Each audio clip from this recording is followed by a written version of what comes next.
마가복음 10장 42절 보겠습니다. 42절.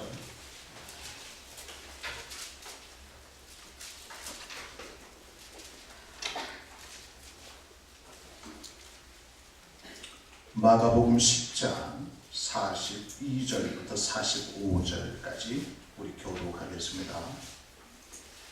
예수께서 불러다가 이르시되 이방인의 집권자들이 그들을 임의로 주관하고 그 고관들이 그들에게 권세를 부리는 줄을 너희가 알거니와 너희 중에 그것이 아니지 너희 중에 누구든지 그보다 못하는 너희를 시험하고 너희 중에 누구든지 으뜸이 되고자 하는 자는 모든 사람의 종이 되어야 하리라. 인자가 온 것은 섬김을 받게 함이 아니라 도리어 섬기려 하고 자기 목숨을 많은 사람의 대속물로 주려 함이니라. 아멘.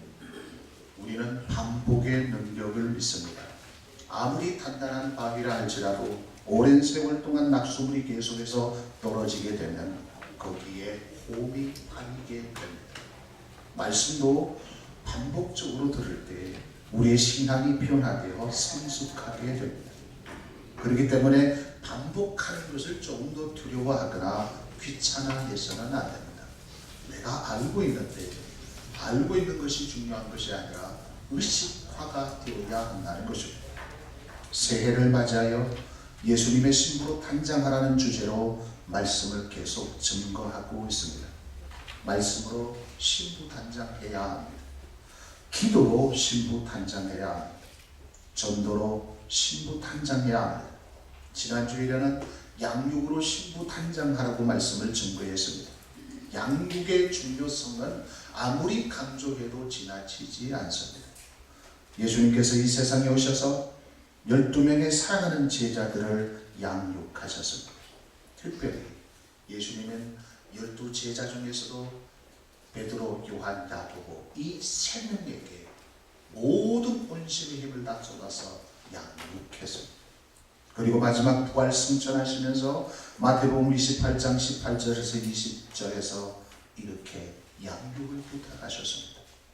하늘과 땅의 모든 권세를 내게 주셨으니 그러므로 너희는 가서 모든 민족을 제자로 삼아 아버지와 아들과 성령의 이름으로 세례를 베풀고 내가 너희에게 분부한 모든 것을 가르쳐 지키게 하라. 볼지어다 내가 세상 끝날까지 너희와 항상 함께 있으리라. 제자들은 이 말씀을 생명으로 여겼고 최고의 가치, 인생의 목적으로 삼아 이 말씀대로 순종하였습니다. 그렇기 때문에 오늘날 우리들에게까지 이 복음이 증거된 것입니다. 그렇다면 우리에게 동일한 양육의 사명이 주어졌다는 사실을 알고 반드시 우리는 양육의 사람이 되어야 합니다. 하나님께서 우리에게 보시는 모습은 어떤 모습입니까? 첫 번째는 너희가 얼마나 나를 닮아가고 있느냐. 그 다음에 두 번째, 너를 통해서 얼마나 많은 사람들이 나를 닮게 하고 있는가를 보고 계십니다. 그 외에 다른 것은 보지 않습니다. 오늘은 섬김으로 신부 탄장을 하는 제목으로 말씀을 선포하겠습니다. 오늘 본문의 배경은 이렇습니다. 예수님은 고난주간 목요일날 사랑하는 제자들에게 자기가 예루살렘 성에 들어가 고난을 받고 죽임을 당하고 3일 만에 부활할 것에 대해서 알려주게 됩니다. 그런데 그들은 예수님의 고난과 죽음 부활을 제대로 이해하지 못하여 자꾸 오해를 하게 됩니다. 이제 예수님께서 예루살렘에 들어가서 고사를 통해서 이제 우리를 로마의 압제에서 해방시키고 다윗처럼 새로운 왕국, 그 메시아 왕국을 건설할 것이다. 새로운 정부를 만들 것이라고 생각을 했습니다. 제자들은 예수님의 제자가 되기 위하여 지난 3년 동안 모든 것을 다 포기하고 따랐습니다. 모든 터전을 포기했습니다. 가족도 포기했습니다. 자기 직업도 포기했습니다. 그리고 오직 예수님과 함께 3년 동안 돕고 동락했습니다. 이제 그 보람을 찾은 것이죠. 예수님께서 새로운 나라를 건설하게 되면 자기들은 무조건 중요한 자리에 오를 것이라는 그런 기대감에 부풀어 있었습니다. 이제 몇 주만 있으면 새로운 박근혜 정부가 들어서게 됩니다. 아마도 그동안 공을 세운 사람들은 은근히 한 자리를 원하고 있을 것입니다. 하나님께서는 우리 인간에게 욕구라는 것을 주었어요.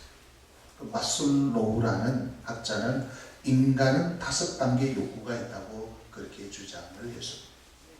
그 첫 번째 수준이 있는데 생리적 욕구가 있다고 했어요. 우리가 배가 고프면 배가 고픔을 느끼는 식욕이 있지 않습니까? 우리 사람에게는 성욕이 있습니다. 가장 기본적이고 기초적인 욕구가 우리 사람들에게 있어요. 그래서 이 식욕이나 성욕이 채워지지 않으면 우리 사람들은 스트레스를 받게 됩니다. 신경질적인 반응을 보이게 됩니다. 그 다음에 두 번째는 안전 욕구입니다.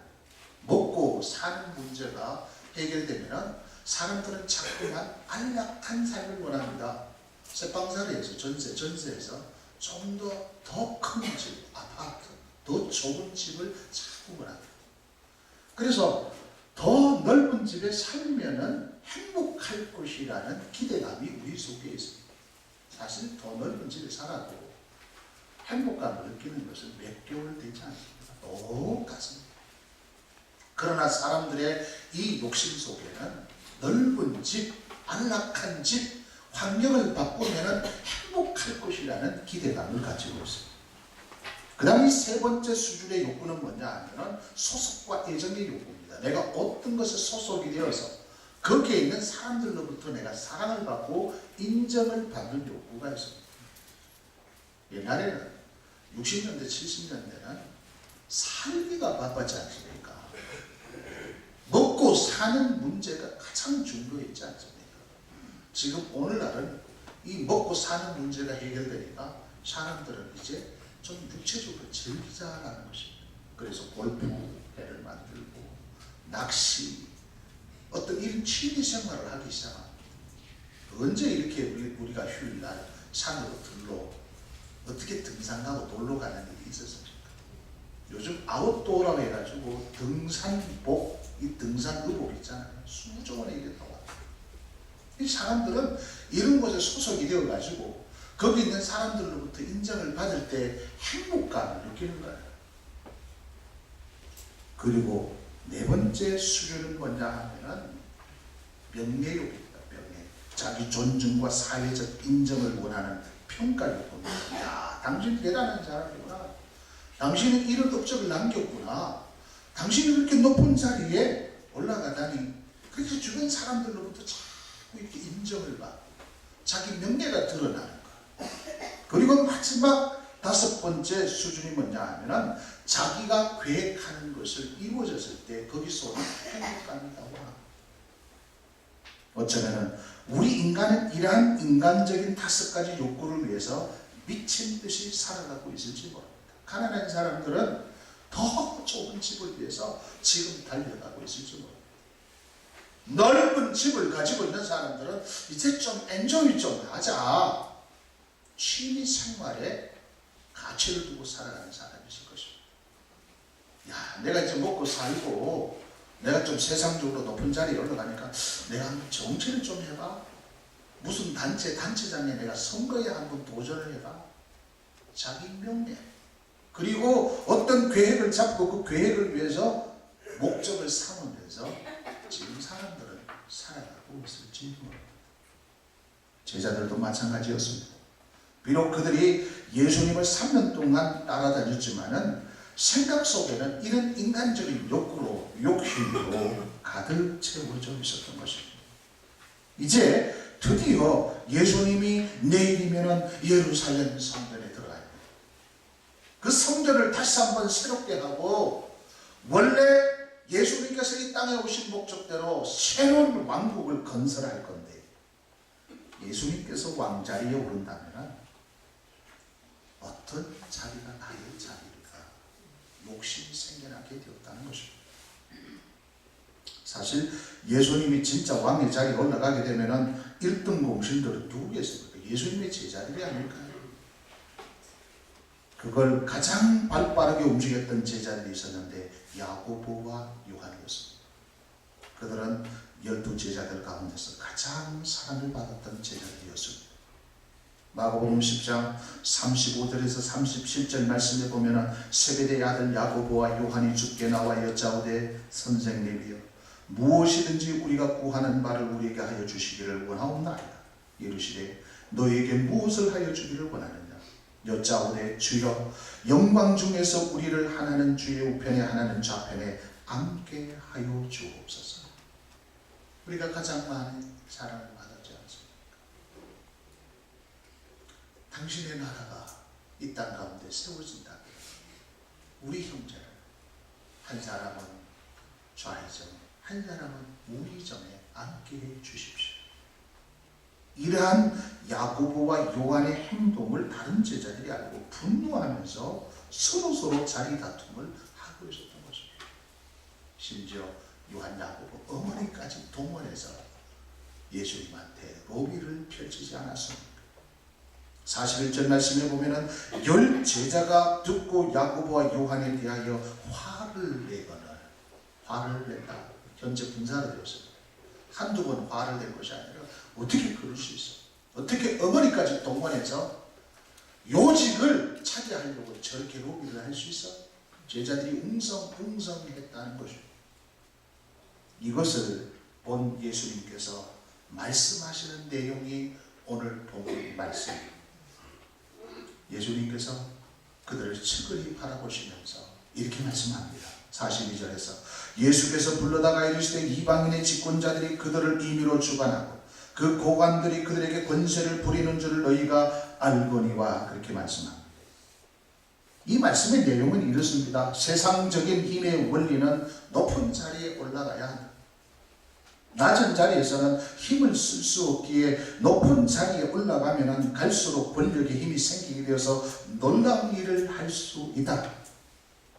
말단 공무원으로 있는 것보다는 그래도 면장, 시장, 군수 자리에 올라가게 되면 더 큰 권력을 가지고 더 큰 일을 할 수 있지 않겠는가? 그래서 세상에서는 높은 자리에 올라가야 많은 사람들이 굽신거리고 큰 소리 칠 수 있게 되는 것입니다. 지금 예수님께서 말씀하시는 게 그거예요. 권력을 가지고 권세를 부리는 것이 세상 사람들의 이지다. 정치하는 사람들은 권력에 맛을 알고 그 권력이 얼마나 힘이 있는가를 보았기 때문에 자꾸 국회의원을 하려고 하는 것이죠. 왜냐하면 권력에 힘이 있습니다. 국회의원 말 한마디에 힘이 있다는 것이죠. 예수님은 자기 다툼을 하고 있는 제자들에게 하나님의 나라에서는 세상에 그런 권력을 가지고 휘두르는 그런 모습이 아니라는 것을 가르쳐 주고 있습니다. 오늘 교회도 이런 세상의 권력, 이 논리가 교회 안에 들어오기 시작하면 교회 안에서도 배운 자가, 가진 자가 힘을 발휘한다는 것입니다. 야, 저 사람은 가진 사람이다. 저 사람은 그래도 세상에서 배운 사람이다. 마치 그런 세상의 권력이 교회 안에서도 통하는 것처럼 생각할 때가 많이 있다는 것이죠. 우리의 생각으로는 작은 교회보다는 큰 교회가 더 큰 일을 할 수 있지 않겠는가? 이게 세상의 논리입니다. 우리가 상식적으로 그렇지 않습니까? 작은 교회보다는 큰 교회가 더 많은 일들을 할 수 있지 않을까요? 그게 세상의 논리라는 것입니다. 하나님의 나라는 세상의 원리와 다르다라고 예수님께서 깨우쳐 줍니다. 그렇다면 진짜 하나님의 나라, 진짜 하나님이 원하시는 자는 어떠한 자인가? 어떤 사람을 보고 큰 자라고 하는가? 어떤 사람을 보고 으뜸이라고 하는가? 하나님의 나라의 논리에 대해서 예수님께서 말씀하고 있는 것입니다. 그래서 첫 번째, 다 같이 따라하겠습니다. 크고자 하는 자는 더 큰 소리를 따라하십시오. 크고자 하는 자는 섬기는 자가 되라. 43절 말씀에 보니까 너희 중에는 그렇지 않을지 너희 중에 누구든지 크고자 하는 자는 너희를 섬기는 자가 되고, 그렇게 말씀하고, 너희 중에 누구든지 크고자 하는 자가 있다면 섬기는 자가 되라는 것입니다. 그렇다면 여기서 크게 되는 걸 뭐를 말을 하는가? 이 크다라는 단어가 내가 쓰라는 단어인데 풍요로운 자, 부유한 자라는 뜻입니다. 이것은 지위와 권력을 이용해서 부유한 자가 되는 것, 부자가 되는 것을 말하는 것입니다. 제자들은 그런 자리를 통해서 무엇을 얻기를 원했습니까? 부와 명예를 얻기를 원하지 않습니까? 세상 사람이 다 그렇잖아요. 왜 당신은 높은 자리에 올라갑니까? 나는 섬기려고 그렇게 합니다. 그렇게 말하는 사람은 없습니다. 물론 그럴듯하게 말을 위해서 내가 국민들을 위해서 섬기겠습니다. 내가 다른 사람을 위해서 섬기겠습니다. 이렇게 말을 하지만은 마음 내면 속에는 뭐를 쫓아갑니까? 부와 명예를 쫓아가게 됩니다. 그러므로 누구든지 너희 중에 부자가 되려고 한다면 하나님의 나라에서는 진짜 부유한 자, 섬기는 자가 될 때 하나님께서 그 사람을 향하여 부자라고 얘기한다는 내용의 말씀입니다. 우리가 부자라고 하면 가장 먼저 떠오르는 것이 무엇입니까?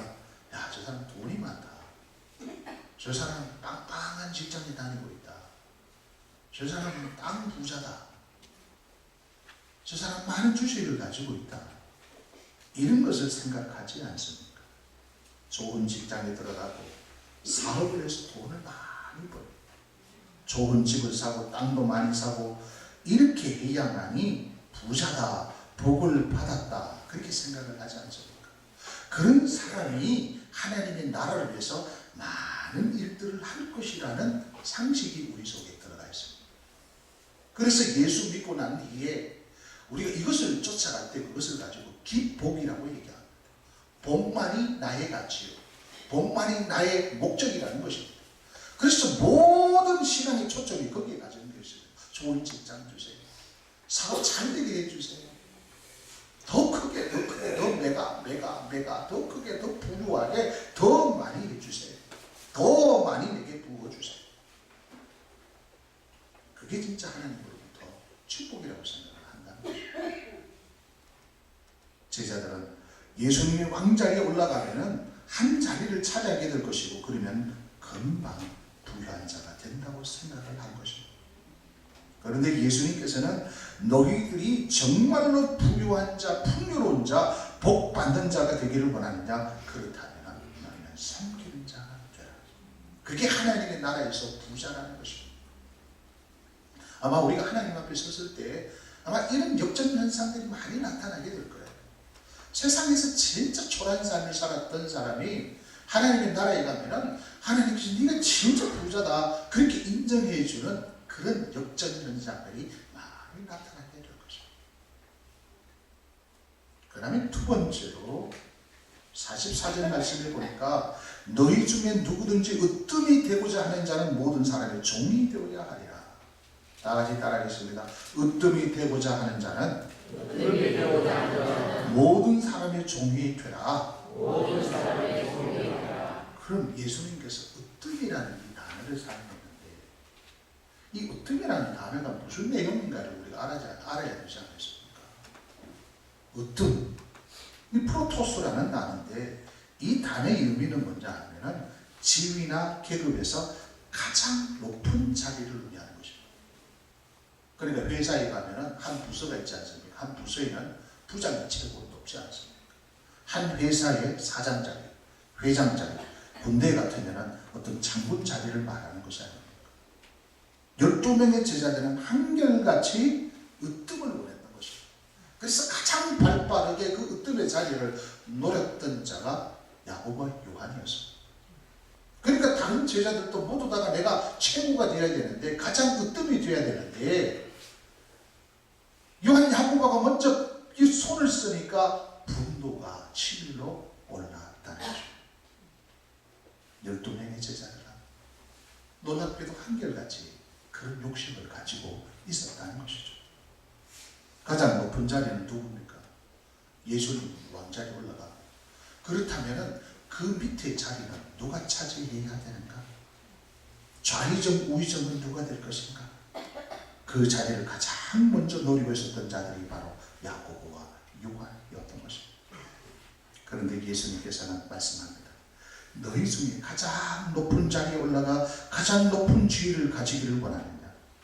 그렇다면 모든 사람의 종이 되어야 한다. 그렇게 말씀하고 있습니다. 로마 당시에 가장 높은 지위는 귀족입니다. 귀족 지위였고, 그 다음 층은 군인들입니다. 그 다음 평민들, 그리고 종, 노예였습니다. 종은 가장 낮은 단계의 신분이라고 할 수 있는 것이죠.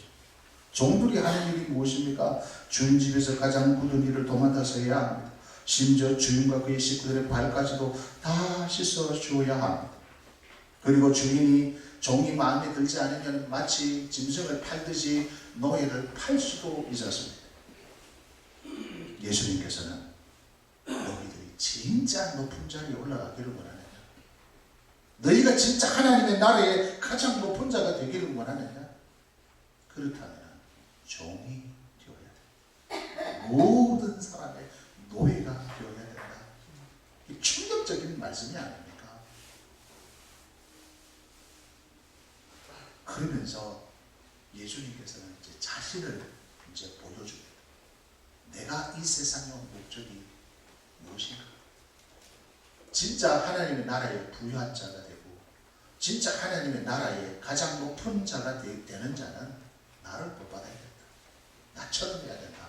라고 하면서 세 번째로 예수님께서 자신의 모범을 보여주신 것입니다. 45절 말씀을 한번 보십시오. 45절 말씀 다 같이 공부하겠습니다. 시작. 인자가 오서 성령을 받으려 함이 아니라 도리어 성령이 하고 자기 목숨을 많은 사람의 대속으로 주려 하느니라. 이 말씀을 통해서 예수님께서는 세 가지 모범을 보여주시고 계십니다. 그 첫 번째는 예수님은 성령을 받으러 오신 분이 아니라는 것입니다. 인자가 온 것은 성령을 받으려 함이 아니라 그렇게 말씀합니다. 내가 이 세상에 온 목적은 너희들이 생각하는 그 왕자리에 올라가서 많은 사람들로부터 성령을 받으려 온 것이 아니다. 이 첫 번째 예수님께서 모범을 보여주신 것. 그 다음에 두 번째는 예수님은 도리어 섬기려고 오셨다는 것입니다. 도리어 섬기려 하고 그렇게 말씀하고 있지 않습니까? 나는 성령을 받는 대상이 아니라 나는 오히려 섬기려고 이 땅 가운데 왔다. 그렇게 말씀합니다. 그러면서 예수님께서 세 번째로 강조하는 것이 뭐냐 하면 나는 대속물로 주려고 왔다. 그렇게 선포하고 있습니다. 자기 목숨을 많은 사람의 대속물로 주려 함이니라. 예수님은 섬기는 차원을 넘어서서 하나밖에 없는 자신의 목숨을 많은 사람의 대속물로 주려고 왔다는 것입니다. 대속물이라는 것은 그 위트론이라는 단어를 사용했는데 속전석방금이라는 의미예요. 영어 성경에 보면은 이 대속물을 랜솜으로 번역을 했습니다. 이게 뭡니까? 몸값, 코로나 노예들의 몸값을 주고 풀려나게 하는 돈을 말하는 것입니다. 고대 사회에서는 노예를 사고 팔 때 돈을 지급하게 됩니다. 속전은 노예의 자유를 위하여 값을 지불하는 것을 말하는 것이죠. 주인에게 속전을 지급하게 되면 그 사람은 이제 노예에서 자유인이 되는 것입니다. 예수님은 이 세상에 오신 목적이 바로 부자가 되기 위해서 높은 자리에 올라가 권력을 행사하면서 많은 사람들로부터 인정을 받고 섬김을 받는 것이 아니었습니다. 예수님은 죄의 노예로 있는 우리들의 죄값을 치르기 위해서 대속물, 속전, 석방급으로 오신 분이십니다. 바로 그 값을 치르기 위해서 십자가에 죽기까지 섬기셨던 것입니다. 예수님께서 마지막 십자가에 돌아가시면서 7마디를 외쳤어요.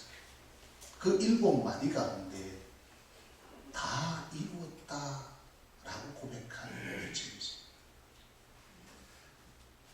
다른 말로 하면 다 치루었다. 테텔레스타이라는 단어, 한 단어로 되어 있어요. 테텔레스타이.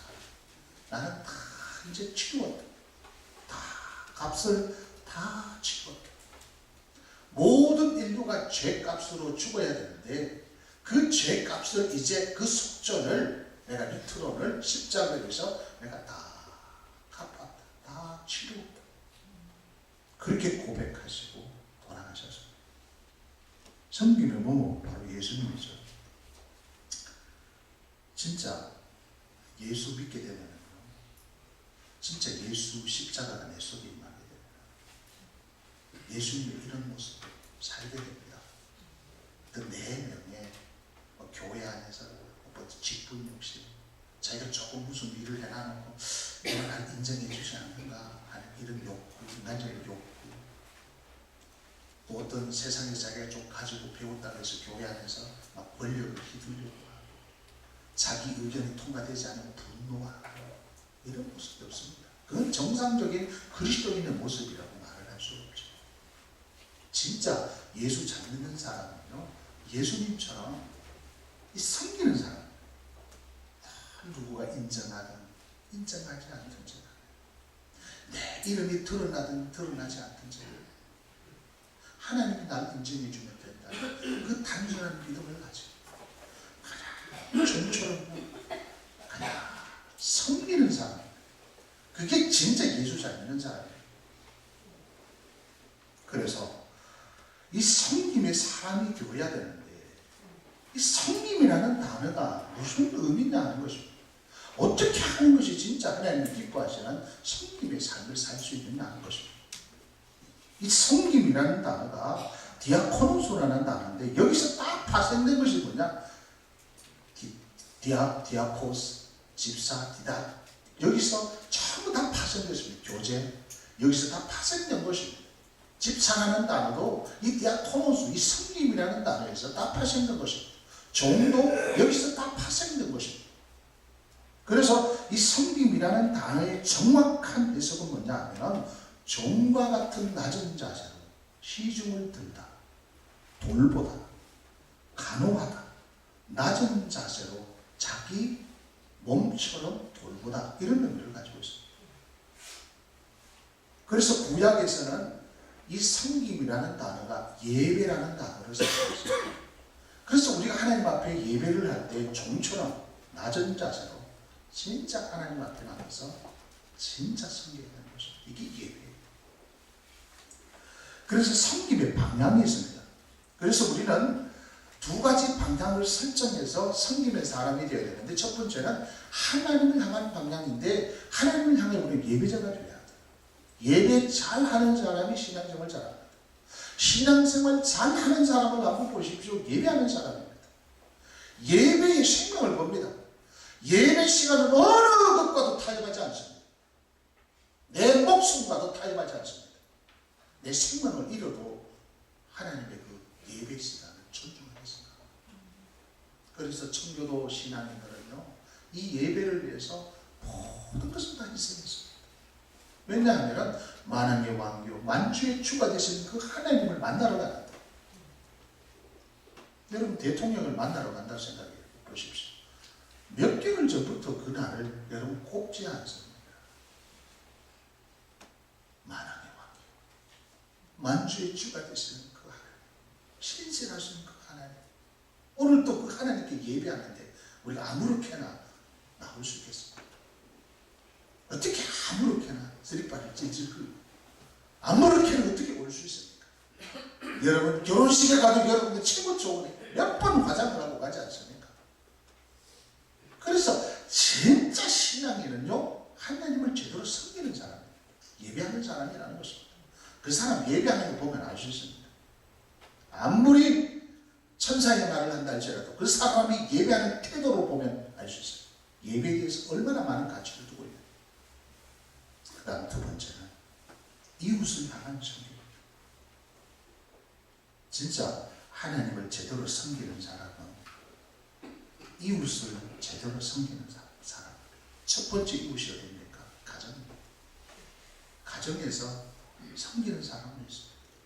진짜 가정을 사랑하고 가정을 행복하게 만들고 정말 식구들을 주님처럼 섬기는 사람이 진짜 그리스도입니다. 그리고 두 번째는 교회를 향한 섬김입니다. 교회에서 나에게 맡겨진 직분, 사명을 가지고 가장 낮은 자세로 교회와 성도들을 섬겨야 하는 것입니다. 그래서 불평하지 않습니다. 원망하지 않습니다. 제가 여러분 매일 교회에 있지 않습니까? 그러면은요, 여러분들이 다 주일날 지나고 월요일날 보면은요, 근데 물론 쓰레기도 치우고 이렇게 하는데요, 보면 화장실도 더럽혀져 있고요, 문도 제대로 닫지도 안 하고, 어떨 때는 보면은 그냥 전기를 그대로 꽂아놓고 켜놓고 가고 다 그렇게 놨어요. 그러면 일일이 다 손을 보고. 근데 우리가 교회 일을 할 때마다 이건 왜 이렇게 해놨어? 왜 저렇게 해놨어? 꼭 내가 이 일만 해야 돼? 어렵고 힘들어? 그렇게 생각하면 어떻게 섬김의 삶을 살 수 있겠어? 주인이 종에게 시켰는데 종이 늘 불평하고 원망하고, 자기는 좋은 음식, 기름진 음식을 먹으면서, 자기는 휴일만 되면 놀러가면서 내가 왜 이런 일을 시키면서, 이렇게 종이 원망하고 불평한다면 그 집에 살 수가 없는 거죠. 진짜 섬기는 사람은 자기가 맡은 그 직분, 자기가 맡은 그 자리, 그냥 말없이 섬기는 겁니다. 종처럼. 놀라운 것은요, 기쁜 마음으로 섬기는, 기쁜 마음으로 섬기는.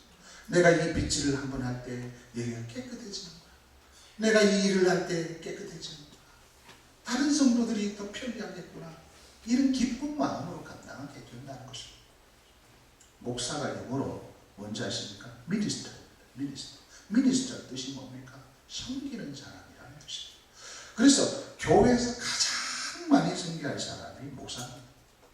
목사는 무엇으로 섬겨야 될까? 말씀으로 섬겨야 돼. 그래서 말씀을 아무렇게나 준비해서 설교하는 그 사람은 목사라고 할 수 없는 것입니다. 말씀의 생명을 걸어야 되는 것입니다. 가장 낮은 자리에서 예수님처럼 섬기는 자가 교회에서 가장 복받는 사람입니다.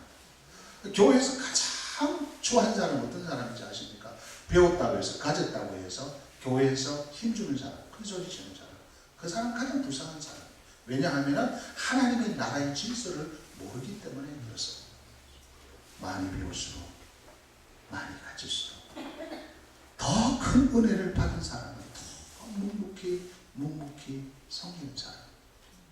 그 다음에 세 번째, 세상을 향하는 섬김입니다. 가정을 정말 내 몸처럼 섬기고 교회를 진짜 그리스도의 몸처럼 섬기는 사람은요, 세상에 나아가서도, 직장 속에서도, 자기 삶의 터전 속에서도 빛의 사명을 감당하는 사람. 교회에서 똑같은 모습으로 세상 사람들을 섬깁니다. 꾸준히를 다 보이지 않는 곳에서 다 희생하고 섬기는 사람이 바로 진정한 그리스도인이라는 것입니다. 사랑하는 성도여, 정말로 여러분 부유한 자가 되기를 원하십니까? 부자가 되기를 원하십니까? 그렇다면 섬기는 자가 되십시오. 높은 자리에 올라가서 사람들로부터 사랑받는 자가 되기를 원하십니까? 정말로 사람들로부터 인정받기를 원하십니까? 그렇다면 여러분들 모든 사람의 종이 되시기를 바랍니다. 예수님처럼 섬김을 받으려고 하지 마시고 오히려 섬기려고 하고, 다른 사람을 위해서 모든 것을 희생하는 대속물의 삶을 살아가십시오. 물론 그 당시에는 힘들고 고통스럽습니다. 왜? 모든 고통을, 모든 어려움을 내가 다 감당해야 되기 때문에 그렇습니다. 어떤 때는 자존심이 상할 때도 있습니다. 내가 진짜 이렇게 가치 있는 존재인가? 내가 이렇게 무시를 당해야 할 존재인가? 그런 생각이 들 때도 있습니다. 그러나 그때마다 예수님을 생각하십시오. 예수님은 하나님이시지 않습니까? 그 하나님께서 하늘 영광 보좌 버리시고 이 땅 가운데 오셨습니다. 사람의 모습으로, 종의 모습으로 오셨지 않습니까? 그분은 흠도 없고 티도 없고 죄도 없으신 분이 아니셨습니까? 그런데도 불구하고 침뱉음을 당하고 뺨을 맞으면서 무시당하지 않았습니까? 마치 도사장에 끌려가는 개처럼, 어린 양처럼 질질 끌고 다녔지 않습니까? 그런데도 불구하고 예수님은 한 번도 원망하고 불평하지 않으셨습니다. 왜냐하면 섬김의 능력을 알고 있었기 때문에 그렇습니다. 그러면 천국에서 가장 높은 자, 가장 큰 자가 될 것입니다. 새해에는 진짜 예수님의 섬김으로 신부단장하는 여러분 되시기를 예수 그리스도의 이름으로 축복합니다. 기도하겠습니다. 하나님